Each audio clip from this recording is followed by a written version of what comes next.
गांजूरंगा दक्षिण भारत का एक तटीय राज्य था।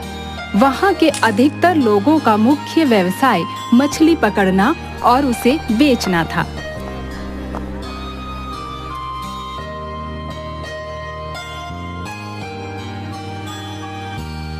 एक परिवार जिसमें माँ, पिताजी और एक बेटा जिसका नाम बिस्वा था रहते थे। बिस्वा की 12वीं की परीक्षा अभी-अभी खत्म हुई थी। बिस्वा, रे सुन बेटा,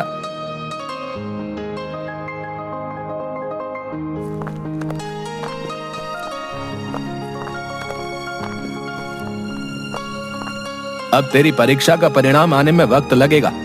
तब तक तू कहीं कोई काम देख ले ताकि घर का कुछ खर्चा निकल आए। पिताजी, अभी भला मुझे क्या काम मिलेगा? कल सत्या के साथ मछली पकड़ने चला जाऊंगा। अरे इतना पढ़ लिख कर मछली ही पकड़ेगा क्या है? फायदा क्या तेरे इतने पढ़ने का? तो पिताजी, मैं क्या करूं फिर? अरे बुद्धू, कल तेरे चाचा ज्योतिर्मय आ रहे हैं, वही बताएंगे कि अब तू क्या करेगा।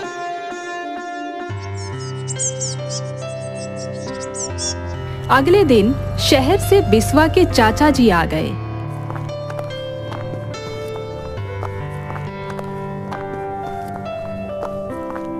भैया जी प्रणाम। कैसे हैं भैया आप? प्रणाम। अरे आओ आओ ज्योतिर्मय, बहुत दिनों के बाद आना हुआ तुम्हारा। अब क्या करें भैया, काम काज की वजह से टाइम नहीं मिल पाता। और बिस्वा, कैसी चल रही है तुम्हारी पढ़ाई? चाचा जी, अब बस परिणाम आना बाकी है। परीक्षा तो अच्छी गई है, अब बस कुछ काम की तलाश में हूँ। तुम मेरे साथ गाइड का काम क्यों नहीं कर लेते हैं? कल ही मुंबई से कुछ दोस्त आ रहे हैं, उन्हें पूरा गांजूरंगा घुमाना है, इसीलिए तो आया हूं मैं। एक काम करो, कल तुम भी मेरे साथ चलना, साथ साथ में काम भी सीख जाओगे और गांजूरंगा को मुझसे अच्छा तो तुम जानते ही हो। हाँ, यह सही रहेगा। कल से तू अपने चाचा के साथ काम सीख। ठीक है पिताजी, जैसा आप कहें। अगले दिन ज्योतिर्मौर्य और बिस्वा काम के लिए निकल ही रहे थे, तभी ज्योतिर्मौर्य को फोन आता है। हाँ, हेलो, कौन बोल रहा है? अच्छा, अरे कब हुआ ये? कैसी हैं आप मालकिन? मैं अभी शहर के लिए निकलता हूँ। अरे ज्योतिर्मय, ऐसे टेंशन में क्यों आ गया? क्या बात हो गई? भैया, बिस्वा की चाची सीढ़ियों से गिर गई है और काफी चोट आई है। वो हॉस्पिटल लेकर जा रहे हैं। मेरे नौकर गोकू का फोन था, मुझे अभी निकलना होगा।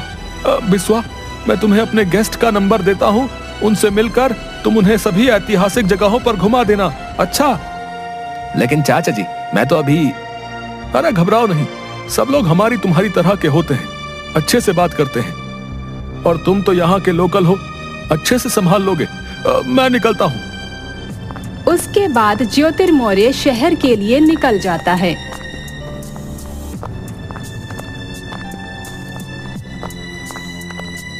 और थोड़ी देर बाद एक गाड़ी घर के सामने आकर रुकती है।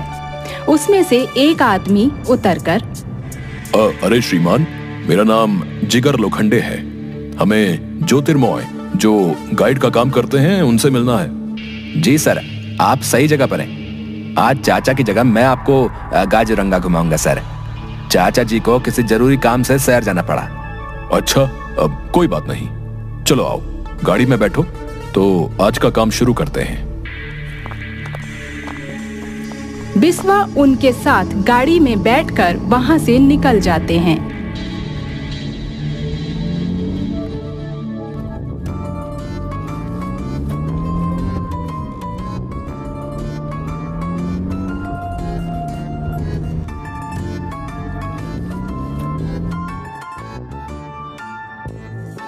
देखो बिस्वा, ये हमारे दो दोस्त हैं, यश पाटिल और करण शिंदे।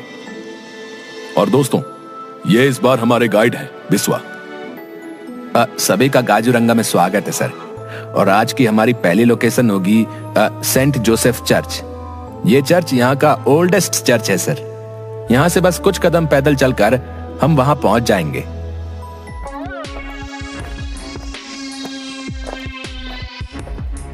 सभी लोग पैदल चर्च तक पहुंचते हैं और चर्च को अच्छे से देखकर वहां फोटोग्राफी करते हैं।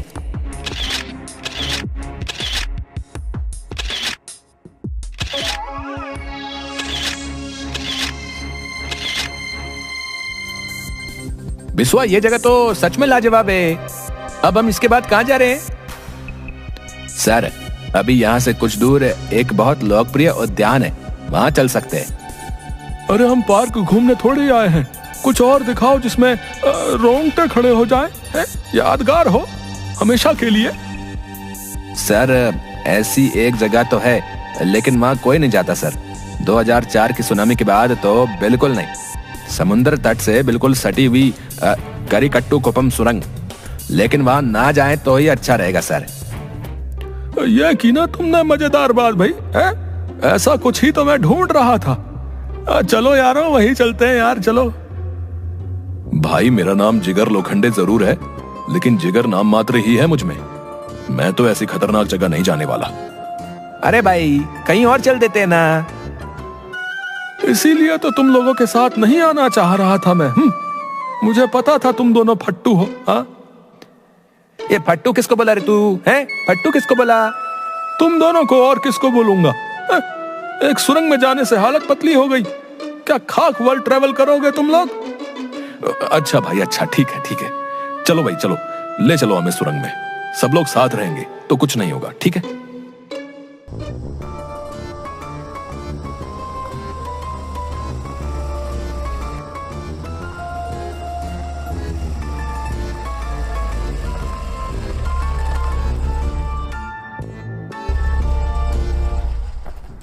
बिस्वा दोनों को समुद्र किनारे एक पथरीली पहाड़ी की सुरंग के सामने ले गया। सर, एक बार फिर सोच लो, ये जगह भूतिया है सर। खासकर शाम ढलते ही यहाँ अजीबोगरीब हरकतें होती हैं सर। तभी अचानक पीछे से एक बूढ़ा सा भिखारी वहाँ आकर बोलता है, आ गए तुम लोग भी आ गए।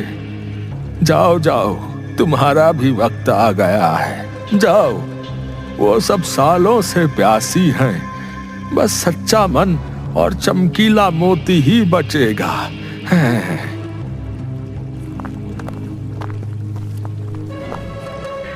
कौन था ये, और ऐसी अजीब बातें क्यों कर रहा था भाई? मैंने भी इसे पहली बार देखा है सर, लेकिन ऐसे 2-4 पागल और हैं जो ऐसे ही मन में जो आए बड़बड़ाते रहते। चलो यार, अब समय बर्बाद मत करो। अब आप लोग अंदर जाइए, मैं आपका यहीं इंतजार करूंगा। अरे, ऐसे कैसे गाइड हो तुम? हैं? तुम्हें हमारे साथ अंदर जाना होगा, तभी पूरी पेमेंट करेंगे, याद रखना। अयो, अगर मैं इनके साथ नहीं गया तो चाचा जी का बहुत नुकसान हो जाएगा। क्या करूं? डर भी लग रहा है। बिस्वा न चाहते हुए भी उनके साथ सुरंग में प्रवेश कर जाता है। सुरंग अंदर से सदियों पुराने पत्थरों से बनी थी और सब तरफ जाले और पक्षियों के बसेरे थे। ज्यादा अंधेरा होने की वजह से कुछ दिखाई नहीं दे रहा था। तभी अचानक से यश बोलता है, अरे करण, तू अपनी टॉर्च निकालना रे यार, बहुत अंधेरा हो रहा है। करण जैसे ही बैग से टॉर्च निकालने लगता है, उसके बैग से टॉर्च की जगह किसी का कटा हुआ हाथ आता है, जिसे देखकर सब डर जाते हैं और चिल्लाने लगते हैं। ये कैसे हुआ? मैंने तो बैग में सामान रखा था, ये कहां से आया? तभी सुरंग के अंदर से अजीब सी डरावनी आवाजें आती हैं। आओ, आओ, सब लोगों का स्वागत है इस प्यारी सी सुरंग में। इस प्यारी सी सुरंग में आओ, आओ। आज सबका अंत यही होगा।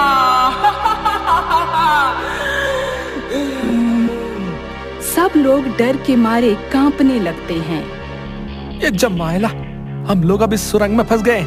सभी बाहर की तरफ भाग रहे।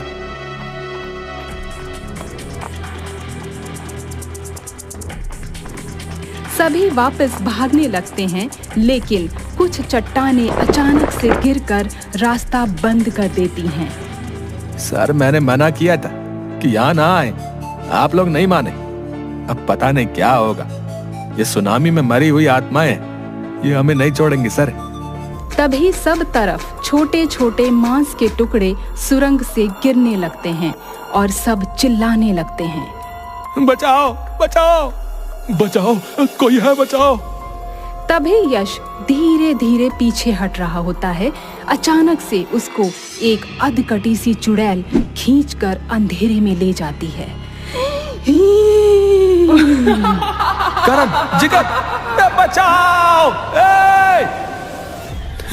मुझे लगता है अब हम में से कोई नहीं बच पाएगा। हमारा एक दोस्त तो चला गया। यश की मौत का जिम्मेदार मैं ही हूँ। अब क्या करें? सर अभी हमें बाहर निकलने का रास्ता खोजना होगा। इस तरफ आओ सभी।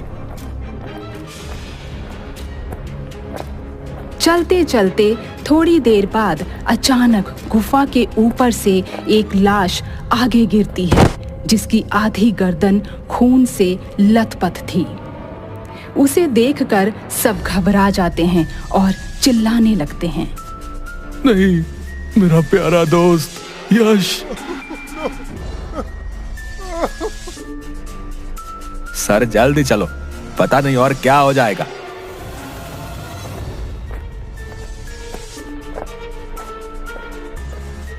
डरावनी आवाजें और तेज हो जाती हैं और गुफा में आगे 2 रास्ते दिखाई देते हैं।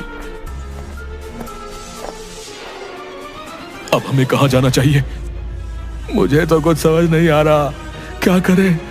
तभी थोड़ा आगे जाकर जिगर देखता है कि गुफा के रास्ते में थोड़ी सी रोशनी आ रही है। इस रास्ते से बाहर जा सकते हैं शायद, लेकिन एक वक्त में बस एक ही आदमी घुस पाएगा। पहले मैं जाता हूँ। करण उसकी बात मान लेता है। जिगर जैसे ही उस रास्ते में घुसता है, उसको कोई अदृश्य शक्ति अंदर खींच ले जाती है, जिसे देखकर बिस्वा और करण डर जाते हैं। बिस्वा, अब हम दोनों को भी ये सुरंग निगल जाएगी। हम लोग क्या करें? बिल्कुल समझ नहीं आ रहा है। सर हमें हौसले से काम लेना चाहिए। आप शांत हो जाइए और थोड़ा आराम से सोचिए। तभी बिस्वा को उस भिखारी की बात याद आती है कि बस सच्चा मन और चमकीला मोती ही बचेगा।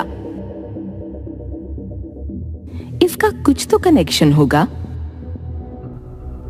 सर आप अपने आसपास कोई चमकीला पत्थर ढूंढिए। क्यों, क्या हुआ?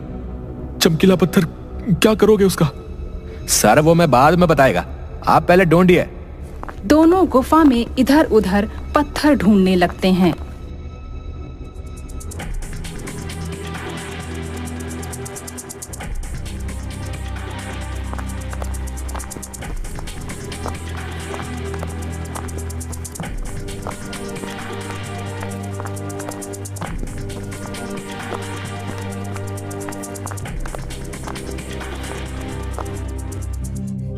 बिस्वा इधर आओ, ये देखो ये क्या मिला।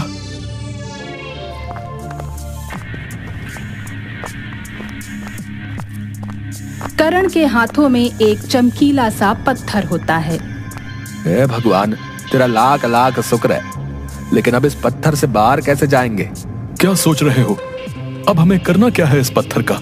सर उस भिखारी ने कहा था कि बस सच्चा मन और चमकीला मोती ही बचेगा। चमकीला पत्थर तो मिल गया, लेकिन सच्चा मन नहीं समझा। करण सुरंग की पहेली समझ गया और उसने चमकीला पत्थर बिस्वा के हाथ में रखते हुए कहा, अलविदा दोस्त।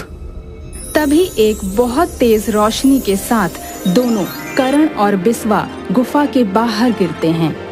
उनके हाथ में वो चमत्कारी पत्थर भी था। ये पत्थर मेरे हाथ में आते ही हम लोग सुरंग से बाहर कैसे आ गए? क्योंकि आज तुम्हारी वजह से मेरी जान बच पाई दोस्त। तुम्हारा मन सच्चा और साफ है, इसलिए पत्थर तुम्हारे हाथ में आते ही हम लोग सुरंग से बाहर आ पाए। अगर पत्थर तुम उठाते तो मैं भी अपने दोस्तों की तरह मारा जाता। उसके बाद दोनों भगवान का शुक्रिया करते हैं और वापस चले जाते हैं। दोस्तों, धैर्य, हौसला और बुद्धिमत्ता से हम लोग बड़ी से बड़ी मुश्किलों से भी निजात पा सकते हैं।